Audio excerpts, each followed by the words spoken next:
I'll cut to the chase. I'm the villainess in this story. Everyone in this wealthy, elite family adored my poor, fragile adopted sister. My older brother Damien would snap, "Don't scare Bella, her weak heart can't take it." My other brother, Magnus, would add, "Lend Bella your nightgown, all right? It's wasted on you." Even my fiancé said, "This is nothing more than a marriage of convenience, my true love has always been Bella." In my last life, I humbled myself endlessly to please them. What did I receive in return? They sent me to a mental asylum and I died in agony. Then I came back to life on the day of my engagement party. A voice echoed in my mind and made its announcement. "The Magnus reward system has chosen you, Marceline Blanc. Any unhinged behavior will earn rewards worth hundreds of millions of dollars." I grinned and sent the pompous, 10-tier cake crashing to the floor. "I'm done with this shitty family. Goodbye, you miserable bastards." The banquet hall erupted as a bespoke 10-layer cake smashed onto the floor, cream and fillings bursting outward and splattering every unfortunate soul within reach. Then the hall fell deathly silent. Damien was the first to recover. He stormed toward me and lifted his hand. "What the hell? Have you lost your mind? You could have scared Bella to death. You know she can't handle shocks like this." In my last life, I would have collapsed to my knees, sobbing and begging him not to hit me. I would have sworn I never meant any harm. But now, a sweet, almost angelic computerized voice chimed inside my head. 3-star Magnus, reward, $15 million. My phone vibrated. I glanced at the screen. Oh, sweet lord. I caught Damien's wrist, yanked it aside with all my strength, and followed through with a sharp slap across his face, the hardest I had ever delivered. The crowd gasped. Damien stared at me in disbelief. "Did you just hit me? Already lost a few brain cells from the impact?" I sneered and shook my hand to chase away the numbness. "Let this remind you who I am, dumbass. I'm the true heiress of the Blanc family. I wasn't adopted like Bella, so why the hell is she wearing my engagement dress?" For star madness, reward, $30 million. Cha-ching, the rush was intoxicating, and so was the sudden jump in my bank balance. Magnus hurried over, brushing past Gabriel Black along the way. He spared the would-be groom no attention and draped his coat around Bella Summers, as if she had just survived a major trauma. "That was completely uncalled for, Marceline," he shouted. "The only thing Bella did wrong was admire your dress. What's so terrible about sharing with your little sister? You don't even wear styles like this. Why waste it on you? Just let her have it. Please, how could it not be my style when I was the one who flew all the way to the fashion capital of Perez to have it custom made?" The process had taken 3 months and cost $1 million. And just before the party began, it vanished. Where else could it have gone? I marched up to Bella and fixed her with a hard stare. "Did you just call it a waste on me?" She shifted uneasily in Magnus' arms, eyes rimmed red. "I'm sorry, Marcy, I didn't know you'd be this upset. I thought it was the prettiest dress I've ever seen, and I only wanted to try it on. I'll take it off right now." She reached for the zipper, as if she meant to undress on the spot. If she actually did it, the resulting scandal would be something the Blanc family could never recover from. Just as I expected, Gabriel held her hand and glared at me. "When are you going to stop these hysterics, Marceline? Why are you acting like a madwoman over something as trivial as a dress?" he growled. "Look at her. Don't tell me you still haven't realized it. The dress looks better on her than it ever could on you." Damien finally regained his composure and sneered. "He's right. Unlike you, Bella actually knows how to behave like an heiress from an elite family." I laughed, then I laughed harder, until tears streamed down my cheeks. So this was my family, this was my husband. I had died like a dog in my last life for this den of douchebags. I grabbed a bottle of red wine. "You love this dress so much, bitch. Then take it." I slammed the neck of the bottle against the edge of the table and shattered it. Wine cascaded over Bella, soaking the dress and ruining her makeup. She shrieked. "My eyes. It hurts." Magnus and Gabriel rushed to her side to clean her up. Meanwhile, Damien raised his fist as if he were asserting dominance. "You're asking for it," he shouted. I stepped back and tipped over the champagne tower beside me. The crisp, jaunty crash of expensive glasses shattering across the floor sounded like music. Damien froze and retreated from the spreading carpet of glass shards, along with several others. I stood amid the wreckage and pointed at these so-called heroes. "This is nothing more than a marriage of convenience to you, isn't it, Gabriel? Fine, have each other as much as you want. Unlike you all, I don't mistake trash for gourmet food. There's no better match than a dog and his bitch." I turned to my brothers. "As for you two simps, why don't you make Bella your sister and your heiress instead? Then you can lick her heels to your heart's content." I faced the stunned crowd. "From this moment on, I am cutting all ties with the Blanc family," I declared. Fuck this family." I kicked away what remained of the cake and strode toward the front door as if the place belonged to me. The crowd stared in stunned silence. Then my father's voice echoed. "Stand right there, Marceline. If you walk out that door, I swear to God you won't get a single cent from this family. I'll cancel every goddamn card you have. Let's see how long you last living like a peasant." I halted and turned back, flashing him my brightest smile. Yes, yes, yes, freedom from your filthy money? Thank God. Why would I need their money anyway when I had the Madness reward system? I could make millions in the blink of an eye, bitches. Throwing a fit against the Blancs and severing your ties with them. 5-star Madness, reward, $150 million. Your first quest has been completed. Rewards for completing the newbie challenge, an ultra-luxury apartment in the heart of the city and a luxury car parked outside the hotel. My heels echoed through the silent banquet hall as I walked toward my freedom without sparing anyone a glance. A blazing red sports car waited outside. I reached into my purse and found the keys already inside. I slid into the driver's seat and slammed my foot down on the pedal. The roar of the exhaust cut through the air and rattled the windows of the doorman's station. My phone vibrated nonstop. I did not need to check it to know every message came from the den of douchebags I used to call my family. I powered the phone off and tossed it onto the passenger seat. The MRS had already set the coordinates to my new home. I followed the directions and drove straight toward Paradiso Castle. Paradiso Castle was the most expensive property in the entire city. Having enough money did not guarantee the right to buy it, which only proved how absurdly generous the MRS truly was. I stood behind a 600-square-yard, floor-to-ceiling window, gazing at the city's nightscape while red wine sloshed gently in my glass. I had never felt more at peace. In my last life, I must have been genuinely brain-dead to believe they would love me simply because I obeyed every command. Oh, I was so loved. I turned my phone over and braced myself for the flood of messages and missed calls. "Where the hell are you?" My dear mother, Lucy, shrieked in a voice message, her voice sharp enough to pierce stone. "Get your ass back here and apologize to Bella, now. Do you have any idea how much shame you brought on us today?" Poor Bella hasn't stopped crying. Damien's text followed soon after. "Damien, running out of money already now that Dad terminated your cards? Once you finally get tired of starving yourself, you can come back on your knees and beg for forgiveness. We might consider mercy if you show enough sincerity." And finally, Gabriel. "Gabriel, enough with your theatrics. Marceline, you embarrassed me today, but I am willing to be magnanimous. Come to my office tomorrow, and I may consider not canceling our marriage." I stared at the screen and laughed. Look at all these clowns. They truly believe I am homeless and penniless just because I left the blanks. I sent a photo to Damien, showing a small glimpse of my bank balance, $10 million, give or take. I added a caption, "Call me mommy, and maybe I'll buy you a wife." Then I blocked his number. Next was Gabriel. I sent him a voice message. "I've always been curious about something. Are you actually impotent? One would think Bella would have stopped being a virgin by now, given how often you two are together. Instead, she looks like she's wilting." Satisfied, I blocked him as well. Finally, Lucy's turn arrived. "Stop screaming into the void, just pretend I died and move on with your life. After all, the only one you ever needed was Bella, right? I was just an accessory. May you all live like royalty during the revolution, with lives as long as the space newspapers reserve for obituaries." I blocked the last number. Silence reclaimed the world. Delivering emotional damage to family, 3-star Magnus, reward, $7 million. I collapsed onto my Italia genuine leather couch and sighed in contentment. Making money really was not that hard. Still, it was not enough. The pain and suffering they had inflicted on me in my last life ran too deep. I wanted them to see who their precious, innocent Bella Summers truly was. After that, I wanted them to stare up at me in despair, forced to acknowledge my dominance and the height I had reached. I now stood at an apex they would never touch. The next morning, the doorbell dragged me out of sleep. I peered through the peephole and saw Magnus. How the hell did he find out I lived here? Of course, he was a hacker. Tracking my phone would have been effortless for him. There was no reason to rush. I brushed my teeth and washed my face at my own unhurried pace, then opened the door. He looked livid. "How the hell did you get in here? Where did you get all this money? What is this place, a rental?" His eyes narrowed with suspicion. "Don't tell me you debased yourself and sold your body just to get a pathetic edge over us, Marceline. How else could you afford this place after Dad terminated your cards?" I leaned against the door and yawned. "Man, your language, you kiss Bella's boo-boo with that mouth?" "Marceline." Magnus snarled. He drew a deep breath and forced himself to calm down. "Come home with me. Bella has been running a high fever since last night. She keeps calling for you and says she feels guilty. Mom and Dad are worried sick. Go back, apologize, and we'll treat all of this as water under the bridge." I narrowed my eyes and let a slow grin spread across my face. A fever? Oh, the Lord really does punish injustice. Has it started eating away at the pitiful number of brain cells she has left? You know, you could always institutionalize her in that mental asylum you were scouting for me. In my last life, my dear family had forcibly institutionalized me for being hysterical and aggressive. It had been pure torment. Magnus' face darkened. "What the hell are you talking about? Since when did you turn into such a douchebag, Marceline? Bella is one of the kindest, purest girls I've ever met. How could you curse her like that?" "Kind? Pure?" I snorted. What kind and pure soul tries to steal her sister's fiancé? What kind and pure soul steals her sister's engagement dress? "Magnus, are you slow? That's not what happened. Bella was just..." "Can it? I don't care," I snapped. "You just want me back so Bella can have her unwitting blood donor cattle, right? Well, not a snowball's chance in hell." Magnus roared and lunged for my shoulders. "You fucking bitch. I tried playing nice, but you keep forcing my hand. Dad made it clear that if you're not back by today, you're dead to all of us." Before I could strike back, a mechanized voice rang inside my head. "Quick quest unlocked. Let Magnus Blanc get a taste of free fall. Reward, 51% of Lumos Entreprises stocks." Lumos was the largest business empire in the city. Gabriel's company barely qualified as a warm-up act beside that juggernaut. I grabbed Magnus by the arm and flipped him over my shoulder. It took almost no effort. Magnus was the type who lived behind a computer screen, a basement-dwelling nerd with the physique of a couch potato. He hit the floor with a hard slam and let out a groan. I seized his leg and dragged him toward the balcony. "Marceline," he screamed and struggled in vain. "What do you think you're doing? Have you lost your mind?" He could not break free. My strength was absurd, likely thanks to the MRS. The balcony sat on the 38th floor. I shoved him against the railing and tipped him forward until half his body hung over open air. The wind howled, his face drained of color as he clutched the rails with everything he had. "Pete, put me down. I'm your brother, damn it, don't kill me."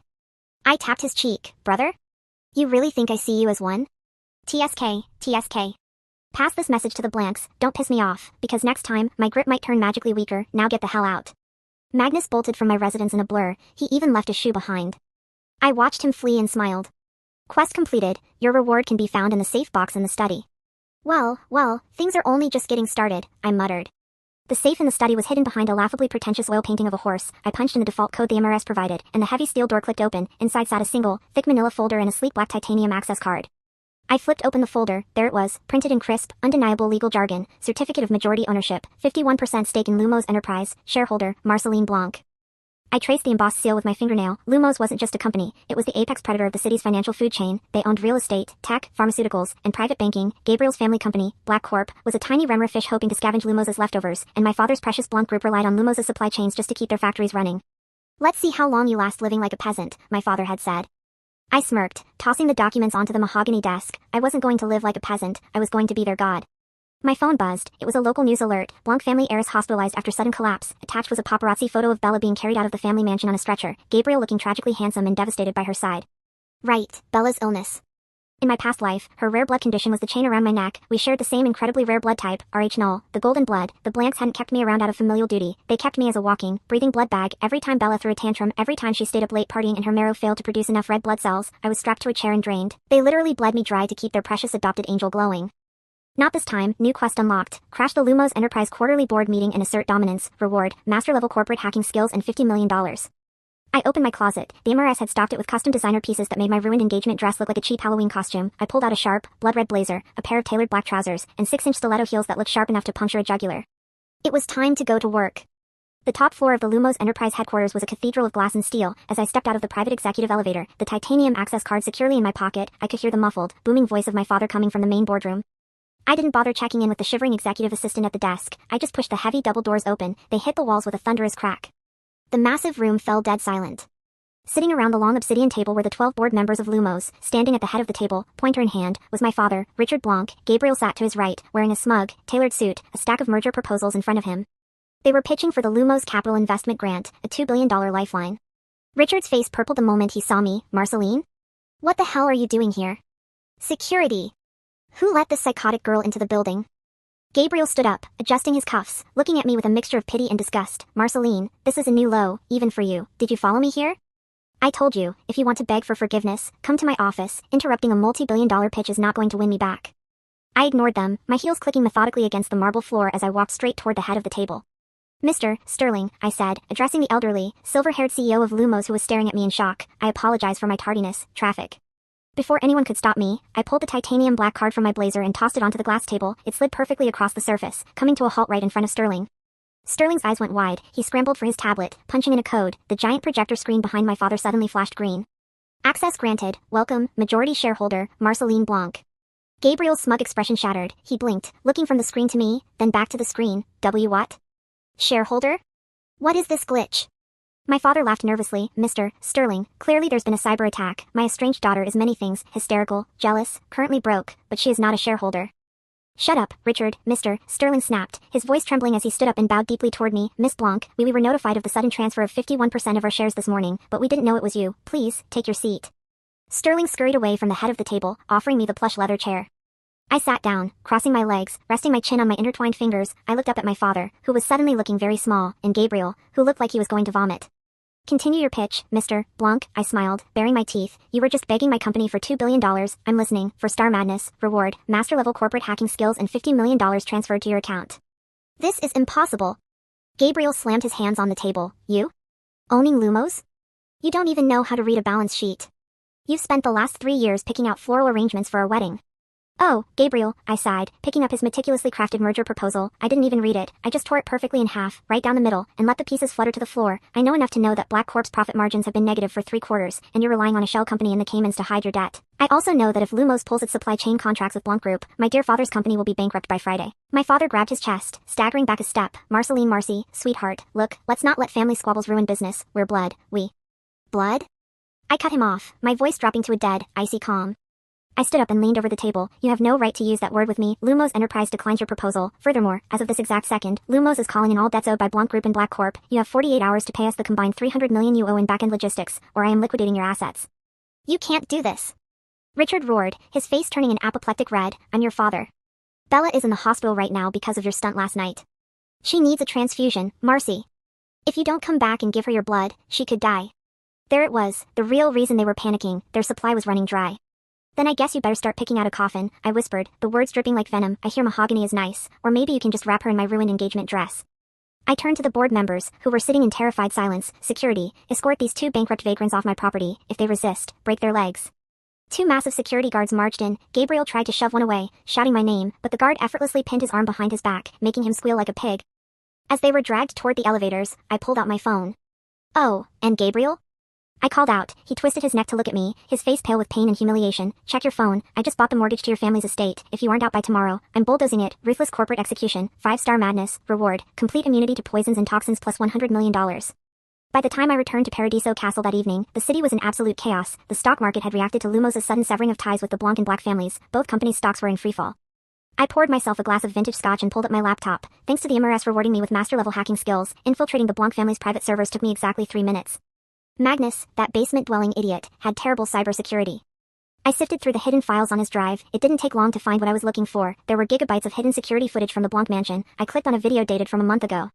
It showed Bella in her bedroom. She wasn't coughing, she wasn't pale, and she certainly didn't look like she had a weak heart. She was aggressively making out with Gabriel against her vanity mirror.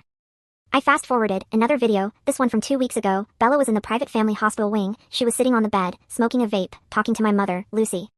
I don't even need a transfusion this month, Mom, Bella complained in the video, rolling her eyes, but Marcy is getting too arrogant about this wedding with Gabriel. We need to drain her a bit to keep her weak, remind her of her place. Of course, my sweet girl, Lucy cooed, stroking Bella's hair. We'll schedule an extraction for tomorrow. We'll tell her your marrow is failing again. A cold, murderous rage washed over me. The scotch glass in my hand cracked under my grip, sending amber liquid and shards of crystal raining onto the rug. In my past life, that specific extraction had left me bedridden for a week. I had missed my final university exams because of it. Hidden plot discovered. Triggering ultimate revenge quest. Expose the parasites and destroy their sanctuary. Reward. 100% control of the city's private medical sector and $500 million. System, I whispered, a dark, manic grin spreading across my face. You really do know how to spoil a girl. My phone rang. It was an unknown number, but I knew who it was. I answered it, putting it on speaker. Marcy? It was Bella. Her voice was weak, trembling, performing the perfect act of a dying swan. I'm at St. Jude's Hospital. She coughed pitifully. Marcy, please, the doctors say my levels are dangerously low. I know you hate me, I know I took your dress, but please, don't let me die. Come give me blood. I'll get on my knees and beg you. She was baiting a trap. They knew I wouldn't come willingly, which meant they had thugs or doctors on standby to sedate me the moment I walked through those hospital doors. It was the same playbook they used to send me to the asylum in my past life. I'll be right there, Bella, I said softly, injecting fake panic into my voice. Hold on, don't die yet. I hung up the phone. I wasn't going to give her blood, I was going to give her a show. St. Jude's private hospital was an elite facility entirely funded by the Blancs. The VIP wing was on the 8th floor. I arrived at midnight. The hospital corridors were eerily quiet. As I stepped out of the elevator, I noticed there were no nurses at the desk. Instead, 4 burly men in suits were standing outside room 801. Damien stepped out from the shadows, holding a syringe. He looked haggard, his eyes bloodshot, his tie undone. I didn't think you'd actually come, Damien sneered, stepping toward me. I guess your conscience finally kicked in, or maybe you're just as stupid as you've always been. Hello, Damien, still playing nursemaid for the fake invalid? His jaw tightened. Grab her. Don't leave any bruises. It makes the blood draw difficult. The 4 men lunged at me. With the physical enhancements from the MRS, their movements looked like they were submerged in molasses. The first thug reached for my arm. I grabbed his wrist, twisted it until the bone popped with a sickening crunch, and kicked out his kneecap. He went down screaming.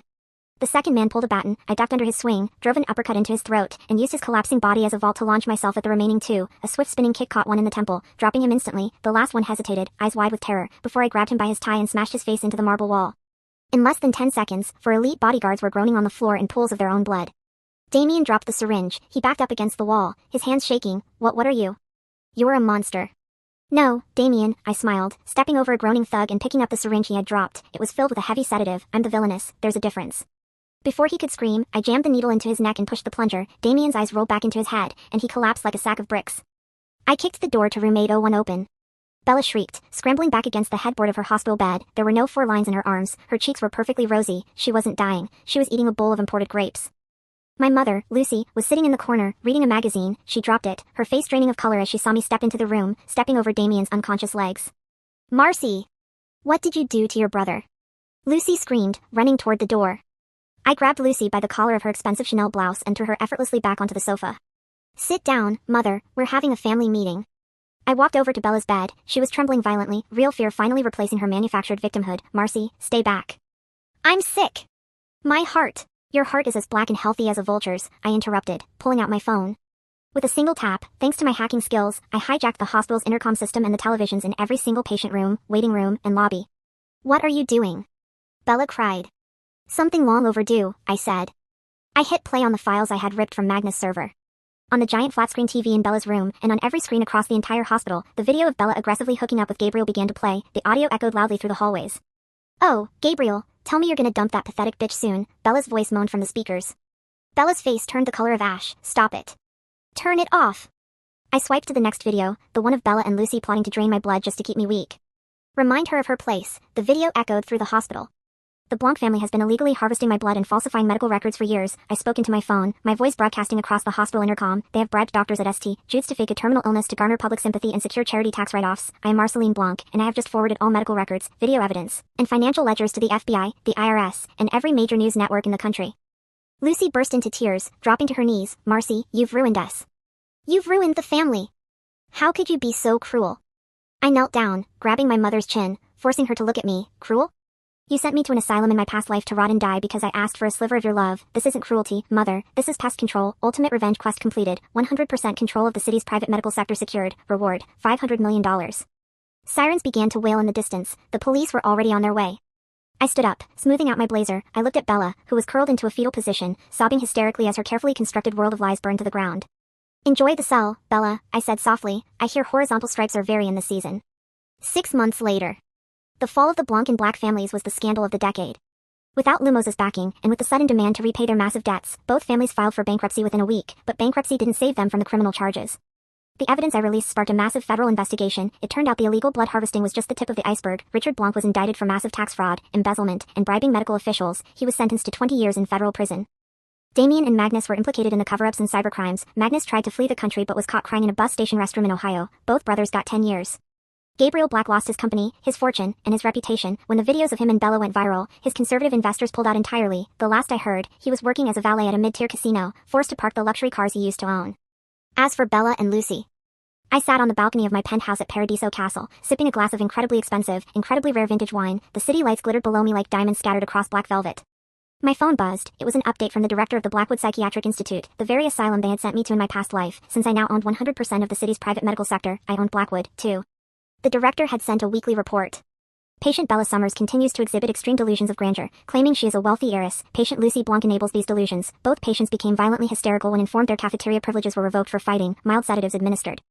I smiled, taking a slow sip of the wine. The taste of victory was rich, dark, and utterly intoxicating. They had called me a madwoman. They had called me a villainess. They were right. But as it turned out, being the villainess was the best damn thing that ever happened to me. Daily check-in complete, no new targets detected. The Madness reward system wishes you a pleasant and luxurious evening, host. I raised my glass to the empty sky, the cool night wind blowing through my hair. Cheers to that.